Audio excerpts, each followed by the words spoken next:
예, 냉철한 시선으로 이 사건 짚어보기 위해서 이분을 모셨습니다. 엄단 선생, 승재현 한국형사법무정책연구원 연구위원입니다. 어서 오세요. 네, 안녕하십니까? 예, 저희가 앞서 영상 구성으로 좀 이 사건에 대해서 대략적인 얘기를 했는데 20살의 어린 부모입니다. 그렇죠. 왜 이런 일을 저질렀다고 합니까? 뭐 사실 경제적 공공이 가장 큰 것 같아요. 예. 그리고 뿐만 아니라 이제 미혼모를 바라보는 좀 이렇게 시선이 좀 안 좋다 그런 것 때문에 아이를 살해할 수밖에 없었다라고 이야기하는데 지금 20대가 같이 살고 있고 예. 나중에 결혼을 하면 민법에 준정이라는 제도가 있습니다. 무슨 말인가 하면 예. 결혼하기 전에 아이를 출생했다 할지라도 결혼하면 그게 혼생 중 출생자로 바뀔 수가 있어요. 그래서 절대로 미혼모의 아이가 아니라 제대로 된 가정에서 출생한 아이로 지금 자라날 수 있는 것이고 예. 미혼모라 할지라도 대한민국은 굉장히 이렇게 제대로 된 호적 제도도 없앴어요. 그래서 지금 뭐 미혼모의 어떤 그 자녀들이 충분히 대한민국 영역 내에서 잘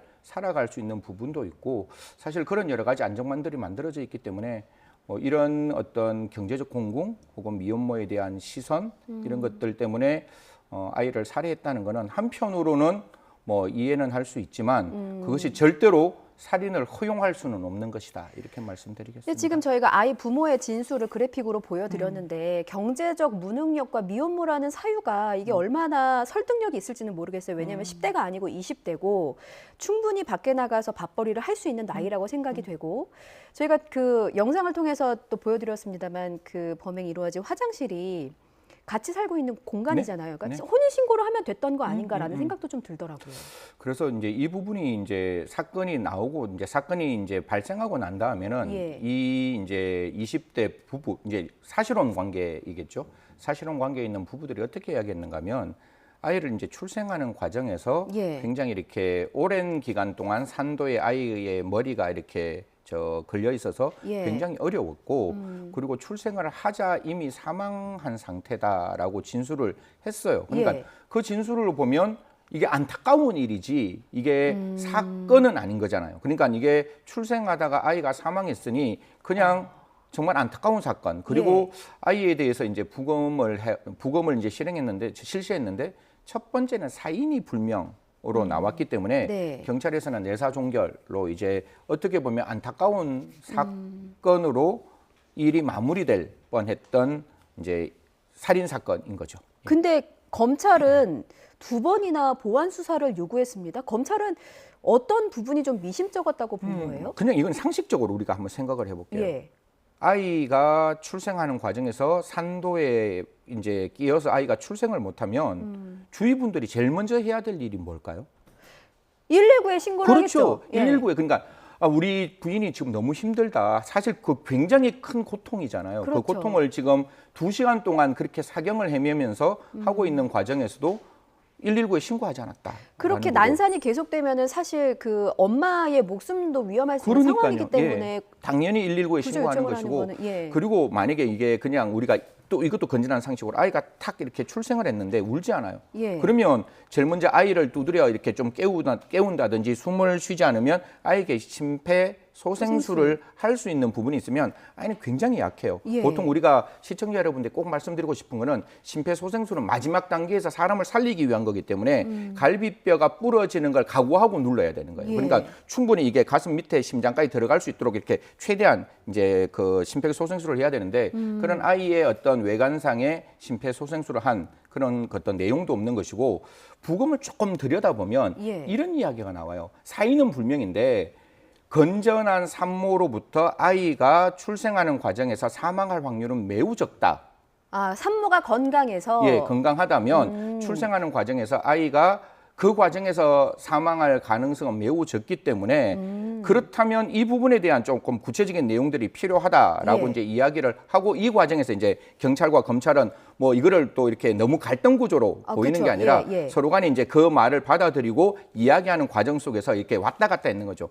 이거 사인 불명, 내사 종결 아니야. 이거 좀 조사해봐. 이거 사인을 다시 한번 들여다봐. 이러니까 사인을 들여다봤는데 대한의사협회에서 역시 사인 불명이라고 그렇게 얘기합니다. 예. 다시 한번 내사 종결할게요. 이러니까 검찰이 아니야. 아까 제가 했던 세 가지 이유가 있으니 다시 다시 한번 수사해봐라고 해서 경찰이 다시 이 사건을 입건해서 수사를 했고 수사했는 과정에서 이제 엄마와 아빠를 그 영아 살인죄로 다시금 이제 검찰로 넘기게 된 사건인 거죠. 수사 과정에서 부부가 자백을 한 거잖아요. 네네. 그 자백해서 그 자신의 아이를 낳자마자 어쨌든 유기를 했습니다. 집 안에 있는 실외기 밑에다 유기를 했어요. 근데 또 보통 평범한 부모의 상식이라면 이렇게 됐지만 안타까운 사고가 났지만 그래도 좋은 곳에 좀 보내주자 묻어두기라도 할 텐데 집 안에 방치한 이유는 뭐라고 합니까? 그거는 이제 뭐 좀 피의자 신문 조서에서 드러날 수 있는 범행 후의 정황인데 그냥 예. 제가 추측한데는 20대 그러니까 물론 나이가 있지만 아직도 어린 나이인 것이고 그러다 보니까 당황해서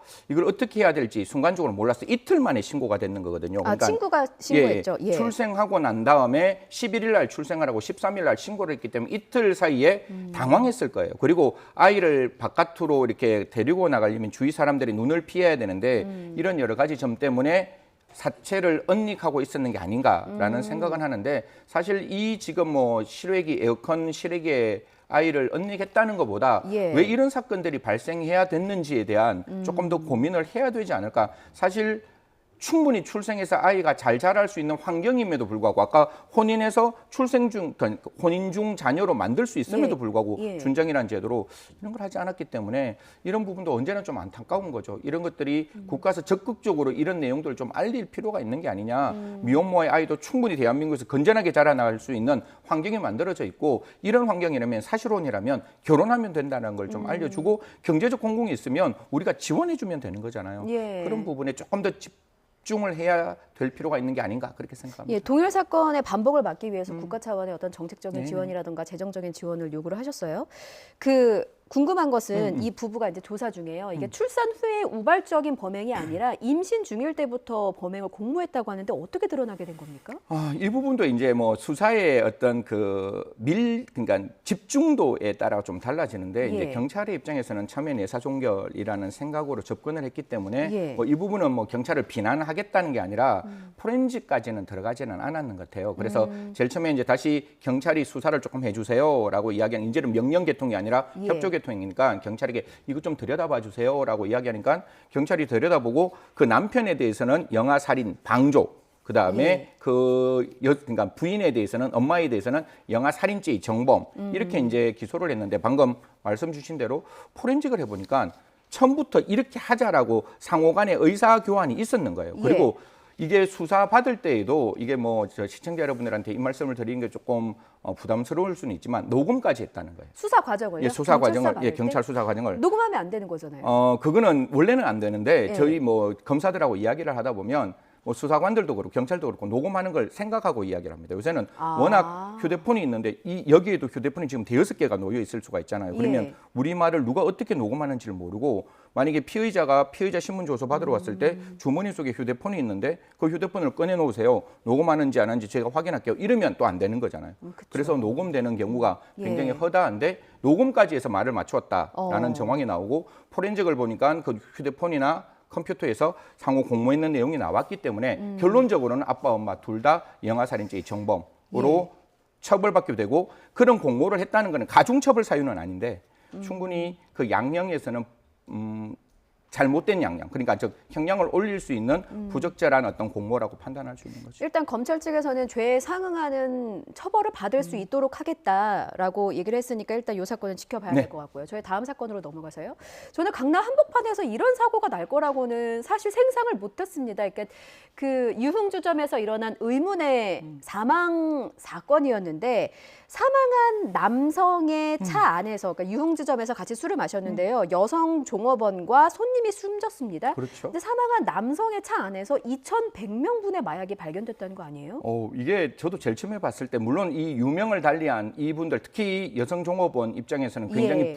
그러니까 그 남성의 잘못된 행동으로 사망에 이르게 됐을 수 있는 가능성이 열려 있기 때문에 그 부분은 분명히 찾아 들어가야 되지만 예. 더 중요한 거는 약 64g 정도가 이제 필로폰이 발견됐다는데 이걸 그냥 우리가 한번 투약하는 양을 0.03mg으로 친다면 예. 방금 말씀 주신 대로 2,100명분이 차 안에 덜컹 있었다는 거예요. 그러면 이게 일반적인 사건이 아니잖아요. 예. 분명히 이 사람이 2,100명분을 가지고 있었다는 거는 내가 하겠다라고 가지고 있었는 건 아니잖아요.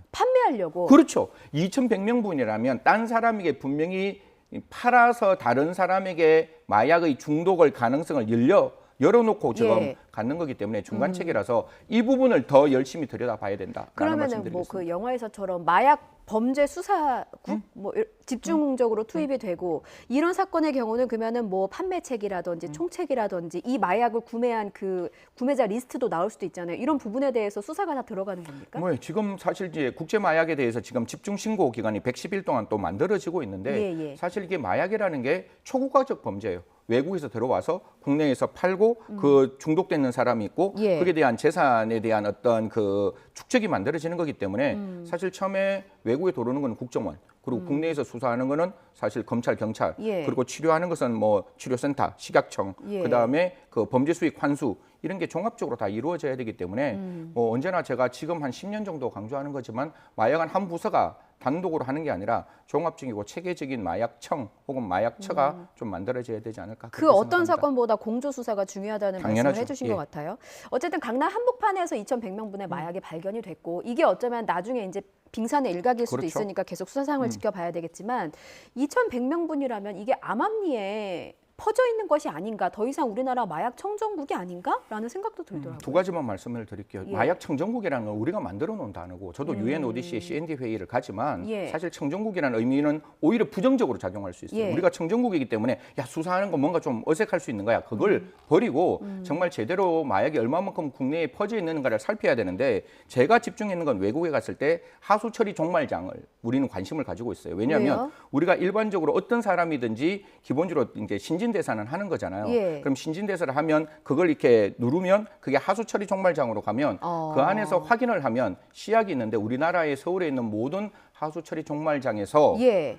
이 필로폰 양성 반응이 다 나왔다는 거예요. 아. 그러면 얼마만큼 국내에 마약이 많이 퍼져 있는지에 대한 추정치가 나오기 때문에 정말 적극적으로 이제는 마약, 특히 10대 마약까지 지금 퍼지고 있기 때문에 제대로 된 단속이 필요하다라는 말씀드리겠습니다. 예, 제대로 된 단속, 적극적인 공조, 그리고 네. 무엇보다 이 발견하는 뭔가 기발한 아이디어도 좀 필요할 것 같아요. 어디서부터 좀 수색을 해야 맞습니다. 되는지. 예.